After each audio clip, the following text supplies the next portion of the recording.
Halo semuanya, Assalamualaikum warahmatullahi wabarakatuh. Dimanapun teman-teman berada, perkenalkan nama saya adalah Galuh Pancawati SOSMSI.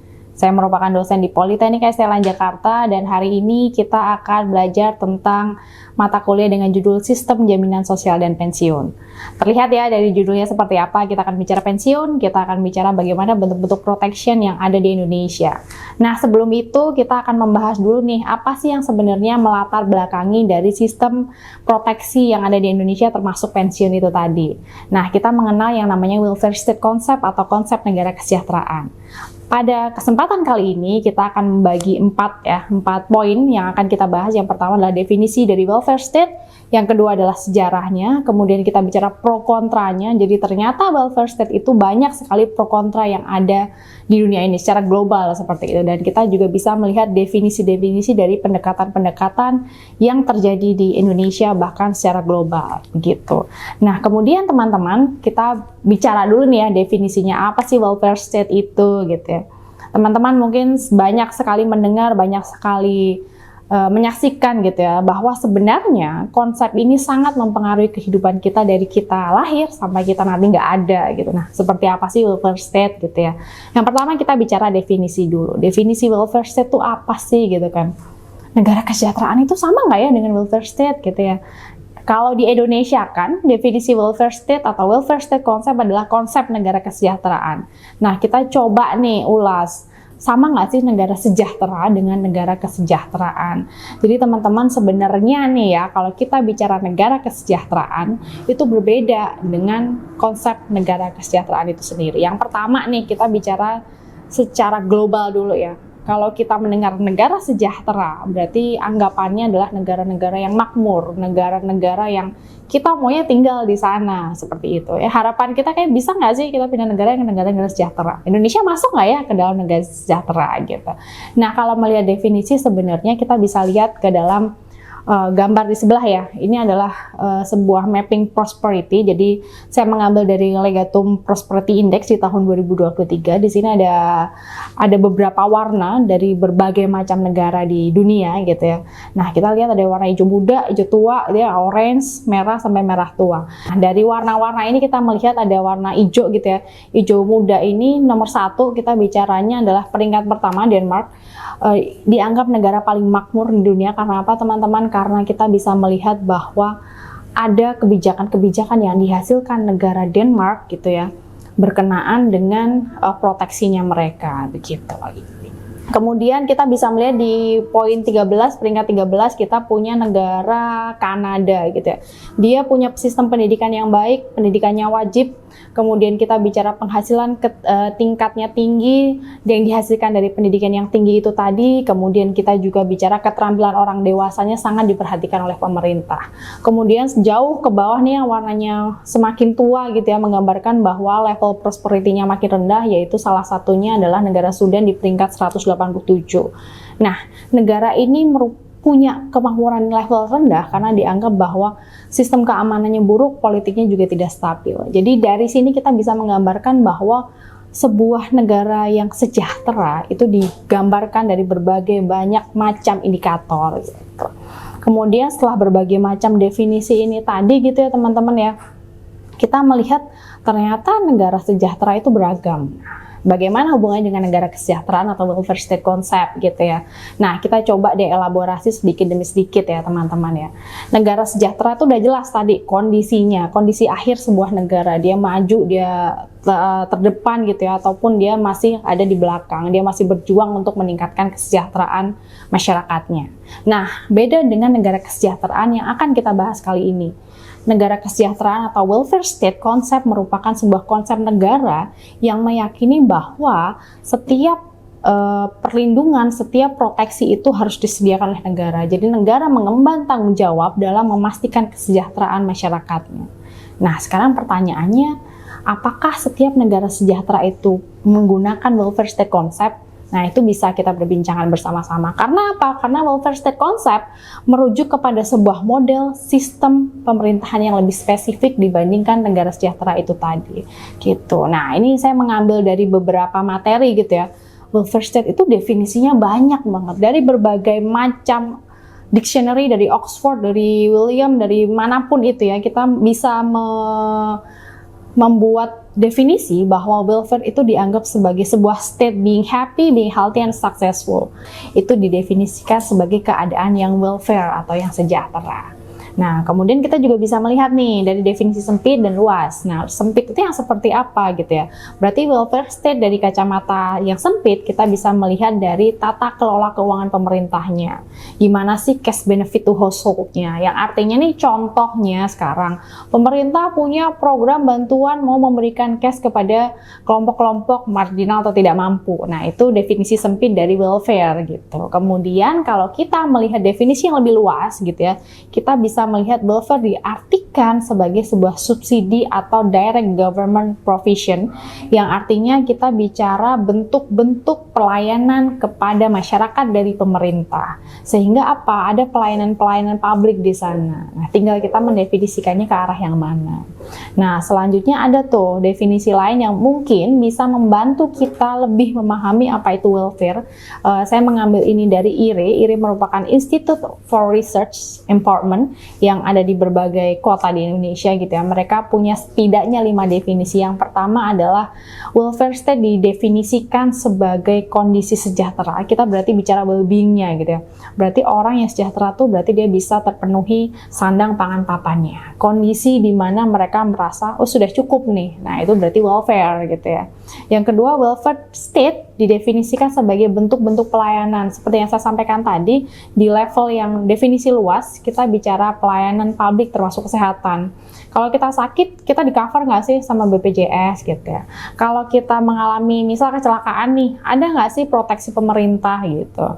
Kemudian definisi ketiga adalah kita bicara welfare state sebagai tunjangan sosial atau disebutnya ill-fare. Nah, sebenarnya judulnya sedih banget ya, kenapa ill-fare gitu? Karena kita bicaranya adalah bentuk-bentuk pengeluaran negara yang berwujud bantuan untuk keadaan-keadaan yang kurang baik, misalnya kemiskinan gitu ya.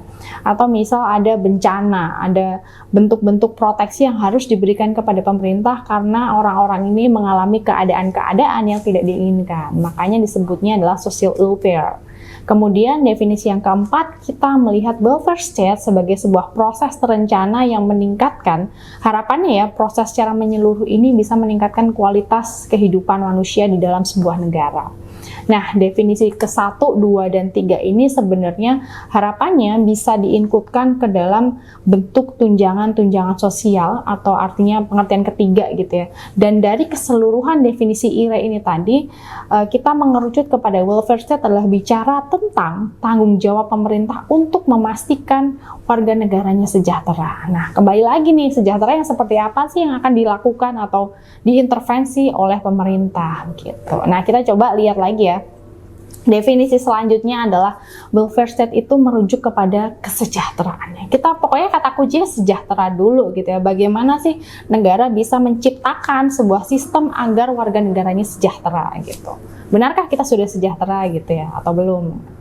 Nah, yang perlu di-highlight lagi adalah welfare state itu meskipun ada kata state-nya gitu ya, tapi kita tidak hanya bicara state as a state, tapi kita bicara the whole state atau kita bicara keseluruhan pemerintahan, yang artinya kita bicara tata kelola pemerintah dari eksekutif, legislatif, yudikatif untuk menciptakan sebuah policy yang nantinya akan mempengaruhi kesejahteraan masyarakat Indonesia secara menyeluruh gitu.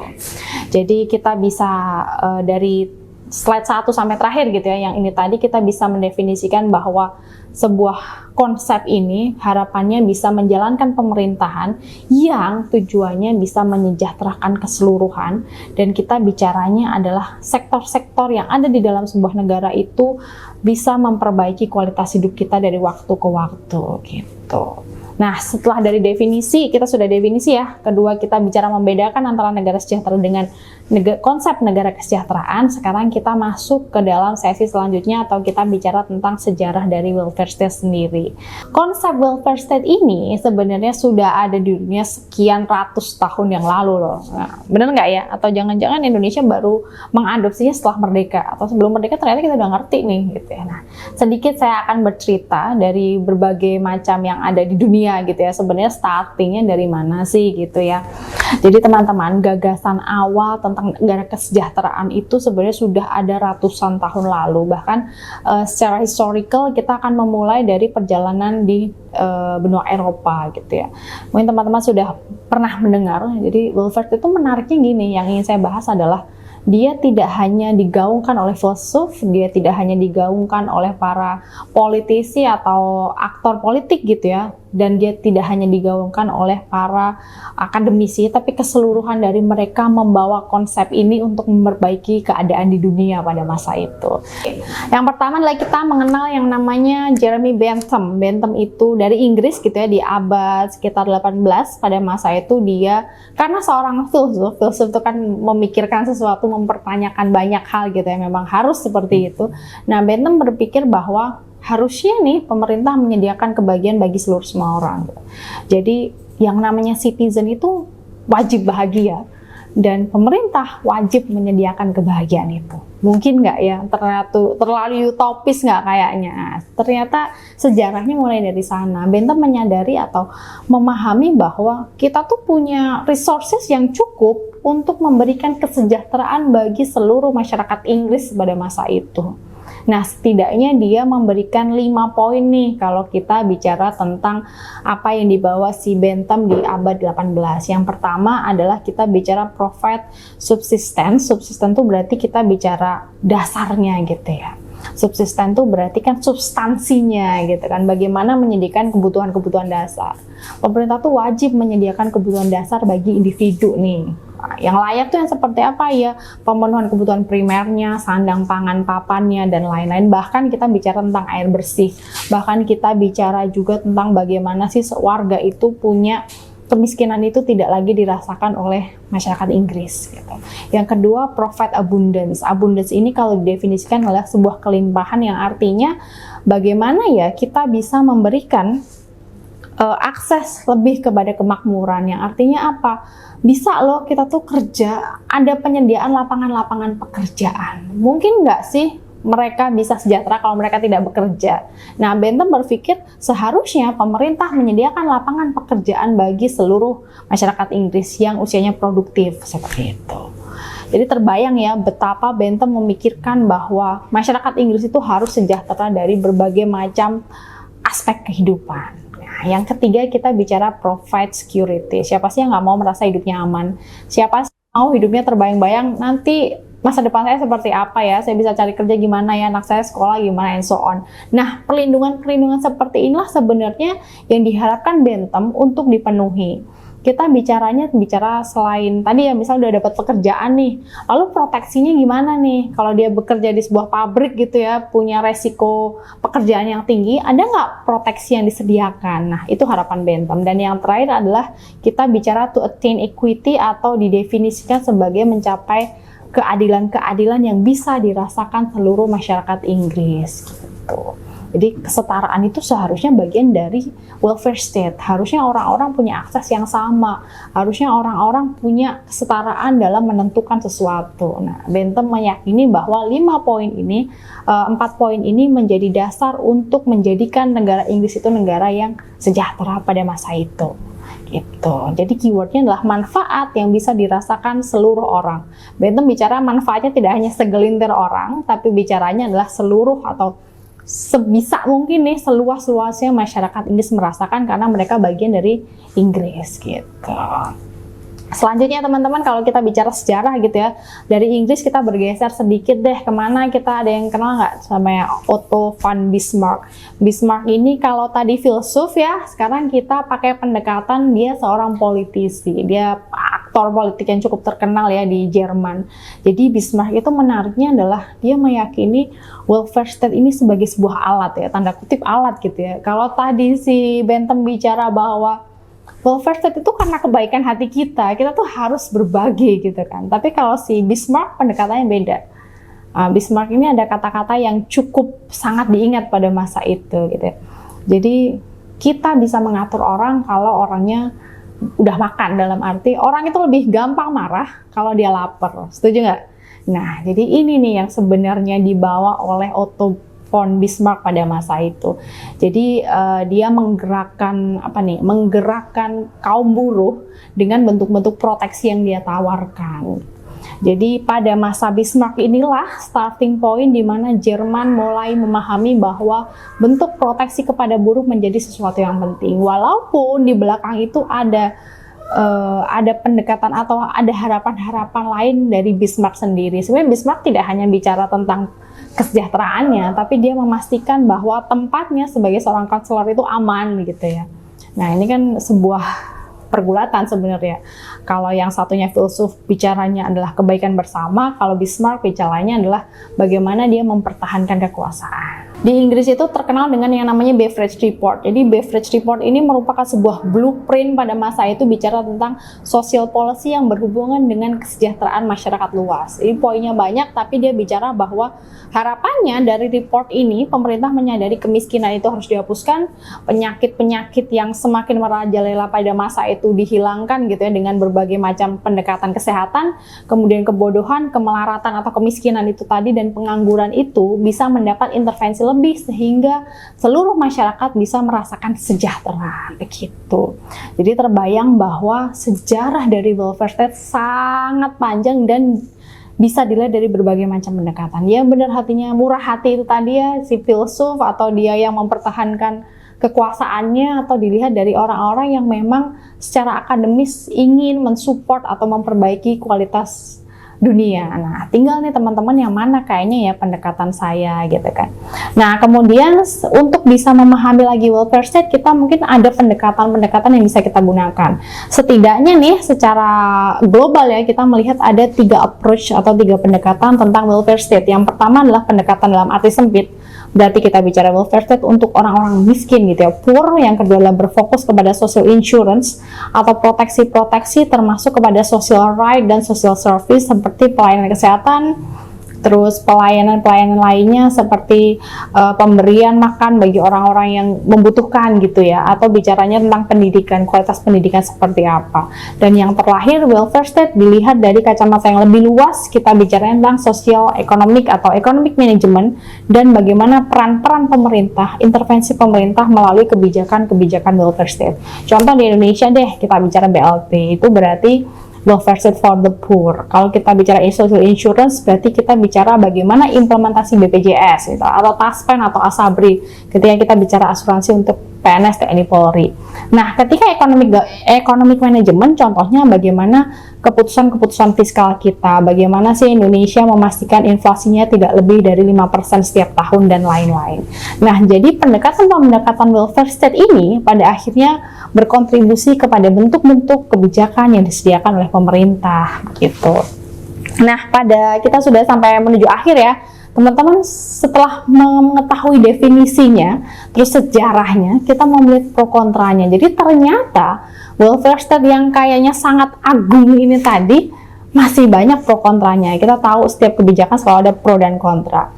Nah, yang menarik, Tony Blair ini termasuk orang-orang yang kontra terhadap keberadaan welfare state. Kenapa? Karena Tony Blair menganggap bahwa konsep ini merupakan konsep yang sama dengan disebut ya, dia mention bahwa welfare state concept merupakan bills of social failure, yang artinya sesuatu yang harus dibayar pemerintah karena kegagalan-kegagalan. Jadi Tony Blair bilang bahwa kalau sebuah negara punya anggaran yang luar biasa untuk welfare-nya, artinya negara itu sudah gagal. Kenapa gagal? Ya karena masyarakatnya miskin, makanya harus disupport. Kenapa gagal? Karena nggak ada lapangan pekerjaan. Makanya perlu intervensi-intervensi lebih dan lain-lain. Itu yang diharapkan Tony Blair tuh kita tidak perlu menjadi sebuah negara dengan negara kesejahteraan. Kemudian kontra-kontra yang lainnya dia mengatakan bahwa welfare state sebagai Santa Claus state. Kebayang ya, Santa Claus itu kan tugasnya cuma bagi-bagi hadiah tuh. Siapa yang being nice, siapa yang manis, siapa yang selama 1 tahun jadi anak baik akan mendapatkan hadiah di akhir tahun.